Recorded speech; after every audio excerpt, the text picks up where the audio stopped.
नमस्कार दोस्तों, मैं आपके साथ विभा उपाध्याय और आप देख रहे हैं न्यूज़ 18 बिहार झारखंड का डिजिटल प्लेटफॉर्म।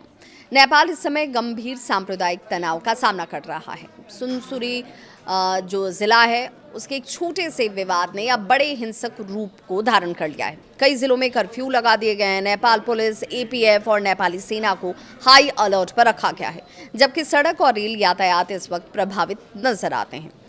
आखिर ये हिंसा कैसे शुरू हुई, किन किन इलाकों तक ये फैल चुकी है और नेपाल सरकार पर सवाल क्यों उठ रहे हैं, पूरी रिपोर्ट के जरिए जानकारी हम आपको दें। ये पूरा मामला नेपाल के सुनसरी जिले की देवानगंज गांव पालिका के कप्तानगंज इलाके से शुरू होता है।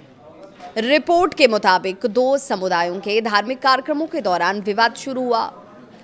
कुछ मीडिया रिपोर्ट्स भी कहती है कि कांवड़ यात्रा के दौरान लाउडस्पीकर और धार्मिक झंडों को लेकर तनाव बढ़ा और बाद में ये हिंसक रूप में बदल गया।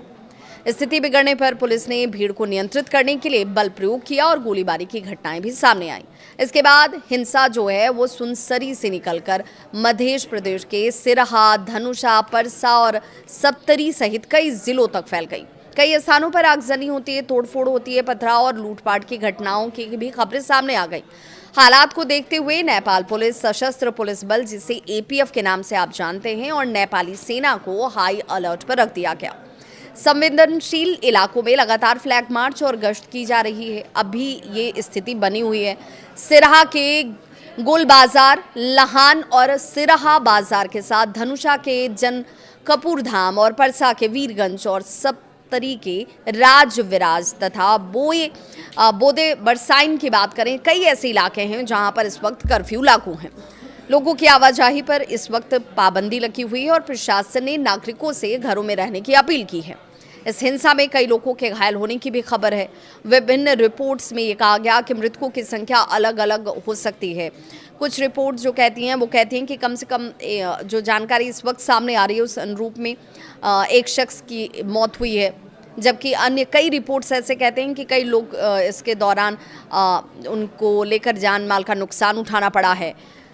हालांकि आधिकारिक आंकड़ों की पुष्टि होने तक अंतिम संख्या स्पष्ट नहीं होगी। घायलों में नेपाल पुलिस के वरिष्ठ अधिकारी भी शामिल हैं और कई पुलिस कर्मियों के भी शामिल होने की जानकारी सामने आई। हिंसा का असर आम जनजीवन पर पड़ा। कई स्थानों पर सार्वजनिक परिवहन प्रभावित हो गए। भारत नेपाल सीमा से जुड़े मार्गों पर सुरक्षा बढ़ा दी गई, जबकि कुछ रेल और बस सेवाएं भी प्रभावित नजर आईं। नेपाल सरकार ने लोगों से सोशल मीडिया पर अफवाह या फिर भड़काऊ सामग्री साझा न करने की अपील की।